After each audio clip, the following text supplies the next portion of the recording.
Gen friends, I'm Major Gaurav Arya and you're watching the CHANAKYA Dialogues English. Pakistan is somehow not able to respond to the Taliban threat. I think they've given up, which is not surprising. But Arab states will fund and India will also fund, and it will be created using Indian technology, a line that goes from India and traverses all throughout and goes to the Gulf and the Arab countries. Gen friends, I'm Major Gaurav Arya and you're watching the CHANAKYA Dialogues English. Like this video, subscribe to our channel and don't forget to press the bell icon. In Pakistan, there have been a lot of problems recently, especially related to security. And in certain areas in and around Chitral, which is near the border to Afghanistan, Pakistani social media and independent journalists have confirmed that the Tehreek-e-Taliban Pakistan may be supported by some elements of the Afghan Taliban. Now, it's very iffy around here what we're talking about, but this is what the social media is saying, that this is a joint operation. We don't know yet. So it will be wrong for me to say that yes, it is a joint operation, but definitely, for sure, 100%, the Tehreek-e-Taliban Pakistan people have come in, those fighters have come in and they've taken over 5 villages from Pakistan. This is massive. What is not news is that people are saying that dozens of Pakistani army soldiers have surrendered to the TTP. The surrender is not new. They've been surrendering ever since their nation was created. The largest surrender we saw in 1971. This is a smaller version of that 1971 surrender, but the thing is that they've taken Pakistani soldiers as prisoners of war. This is what has happened. Now, let me also tell you what is happening in Torkham. Torkham is a crossing between Pakistan and Afghanistan along the Durand Line, and there has been firing by automatic weapons, firing rockets, firing mortars, and this is a trade crossing and a people's crossing. So Torkham is a big deal. Torkham is the place where trucks go, hundreds of trucks every day from Pakistan to Afghanistan, from Afghanistan to Pakistan, and also people cross over. Pakistanis wanting to go into Afghanistan and Afghans wanting to come into Pakistan. This happens through Torkham. There are other border crossings also, but Torkham is arguably one of the largest that there is on the Durand Line. Now, what has happened is that the Afghans, especially the Taliban, is in no mood to forgive. And full shelter is being given to the Tehreek-e-Taliban Pakistan. Without their shelter, without their blessings, TTP cannot operate. And they've been operating out of Afghanistan. They've hit the Pakistani security very hard. Over the past 1 week, there have been regular suicide attacks, regular attacks on Pakistani military and FC. Now, this is largely in the rural areas. Pakistan is somehow not able to respond to the Taliban threat. I think they've given up, which is not surprising. But that will to tackle terrorism is not there. It's absolutely absent. This is a nation in decay. It's in fast decay. Their army does not seem to be responding.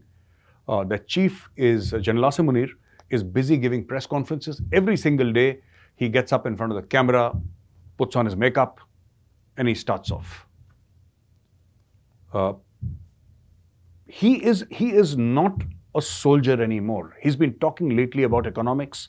And I understand when the Pakistani nation is desperate, it looks towards its army. Please save us, we're drowning. But that is the whole point. The nation is drowning, it's suffering because it looks towards the army. Now the Pakistani army, ideally their core competence should be to fight a war, to defend the nation's borders from enemies and to fight against enemies, both external and domestic. That should ideally be their template. But their template is also foreign affairs. Their template is the economy. Their template is business houses. Their template is real estate. Their template is making baby diapers. Their template is everything from cornflakes to toothpaste, everything the Pakistan army does except for protecting the nation. So here you have a bunch of these TTP terrorists, a few hundred of them, entering Pakistan, taking over 5 villages where the writ of Pakistan does not run any longer. Now, ladies and gentlemen, here is the point which I'm trying to make. And please bear with me. So, ladies and gentlemen, bear with me. Here's a point that I wish to make. And the point is this. What does the Tehreek-e-Taliban Pakistan want? They want Sharia to be implemented in letter and spirit in Pakistan. That's number 1.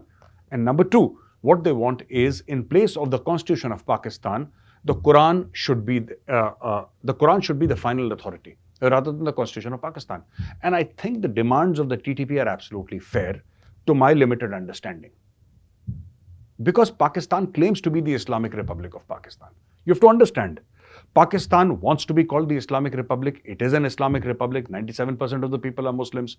And they can't get through one sentence without saying Inshallah and Alhamdulillah. The problem is that the Pakistanis want to be called an Islamic nation but do not want Sharia. So this half-cocked system which is prevalent is the reason why Pakistan is suffering. And this is exactly what the Tehreek-e-Taliban Pakistan is saying. Also the fact that traditionally the Afghans have never accepted, Pakistan, the area that Pakistan has, especially Khyber Pakhtunkhwa, especially certain areas of Balochistan that are Pashtun heavy, or the majority population is Pashtun. They've never accepted it. And they're not likely to accept it in the future, whether it's the king who was there before the 70s, or after that the communist rulers, the Khalq party and the Parcham party and all those old communist parties which are there. Then the Taliban, or even Ahmed Karzai and people propped up by the Americans and the Taliban once more. No Afghan, whatever his political persuasion, has ever supported the Durand Line. They say that the Durand Line is fake. We do not agree. We do not believe in it. It should go. And they claim an area up till Attak. Now, Attak is the place where, just to give you a reference, you would have heard of Attak recently. Attak is the place where, in Attak jail, Imran Khan, they're keeping Imran Khan in Attak jail. Attak is said to be at the border of Punjab and Khyber Pakhtunkhwa. So it's that way relevant. And they claim an area till Attak. So this is Greater Pashtunistan. This is Greater Afghanistan. This is the area that they claim that the Pakistanis have illegally occupied. And they want this area, and they're actually doing something to take back that area. They're attacking Pakistani soldiers. They're attacking any image of the Pakistani state, which is visible. So it's visible that FC soldier is wearing a uniform, they'll go after him. It's visible that a Pakistani army soldier is wearing the uniform, they'll go after. They will go after anybody who's wearing the uniform who represents the Pakistani state, because it is the structure of the state that the Tehreek-e-Taliban Pakistan is against. So this is what is happening in Pakistan, bad days for Pakistan. And in the middle of it, Jai Shah, on behalf of the BCCI, said that we've not gone to Pakistan because, people asked him a question, so he said that we have not gone to Pakistan because of security concerns. So Shahid Afridi jumps into this entire conversation unnecessarily, uninvited, obviously, and he starts saying that, no, why is our country unsafe for India if it is safe for every other country? And then he gives a long list of countries who have come to Pakistan to play cricket. And it's okay for those countries to come to Pakistan. It's not okay for us. And I will tell you why. Today I'll give you the logic. If this is okay for the New Zealanders, if it's okay for the Bangladeshis, if it's okay for the Sri Lankans, why isn't it okay for India? It's not okay for India. We are not talking about generic safety of Pakistan. No. What we're trying to say is that you have fought 4 wars with us, right? You have created terrorism in India. Thousands of people in India have lost their lives. Innocent civilians have lost their lives. Our soldiers have lost their lives because of the terrorists that you sent, right? You are a nation full of terrorists. Almost every second terrorist in the world has linkages to Pakistan. Osama bin Laden had direct linkages to Pakistan. Al-Zawahiri had direct linkages to Pakistan. Everybody has direct linkages to Pakistan. Your army supports terrorism. Terrorism is your state policy. The problem is that if an Indian is standing there and an Australian is standing there, there are higher chances of an Indian being attacked by a Pakistani. Because you want to do Ghazwa-e Hind. Do you want to do Ghazwa-e Australia? Or Ghazwa-e New Zealand? Or Ghazwa-e South Africa? I don't think so. You do not have the kind of hatred for Australians. Though you hate everybody who's not a Sunni Muslim, you hate everybody. But in this case, there is special hatred for India. You would target a Virat Kohli first. You would target a Rohit Sharma first. Because your guys think that by doing so, they'll go to heaven. It is not a threat. Pakistan is maybe not a threat for Australians and New Zealanders. Maybe not. But it's a threat for us. Our cricketers' lives are in danger. You see, what is a threat perception? I want to tell Shahid Afridi, what is the threat perception that we have? Have Pakistani terrorists been discovered in New Zealand? Maybe not. Have they been discovered in Sri Lanka? Maybe not. Have they been discovered in Australia? Maybe not. But in India, definitely. Ajmal Kasab came to India. Ajmal Kasab did not go to Melbourne. He did not go to Johannesburg. He came to India, he came to Mumbai to cause mayhem. That is our concern. We will be specifically targeted. It's not about Pakistan being safe for some other country or not. I'm not commenting on that. Pakistan is unsafe for Indians. That is our entire point. Now, Najam Sethi, India requested for the next match. I think it is on the 10th. I don't follow cricket very well, but Najam Sethi said that, India is scared of playing. These Pakistanis always speak about things that are extremely low in IQ. You can't expect sensible argument from Pakistanis. It's always about, he's scared of us, we are scared of him, we will kill him, he will kill us. They always speak in these funny terms. And I always thought that Mr. Najam Sethi was an educated man. Turns out I was wrong. So what happened was that there was a match to be played, and India felt that the venue should change from Colombo to Hanmantota. And then India said, no, let it be, we'll play in Colombo itself. So big deal. Why should you say somebody is scared? You look at the total number of matches we have played. India has thrashed Pakistan more times than they have lost to Pakistan. And that's all right. I don't care. And today is the 8th. I don't care who wins and loses on the 10th. I will not watch that match. I don't agree with my own cricket team playing with your cricket team. I'm telling this to the Pakistanis.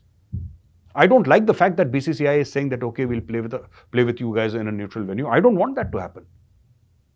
That is the last thing that I want.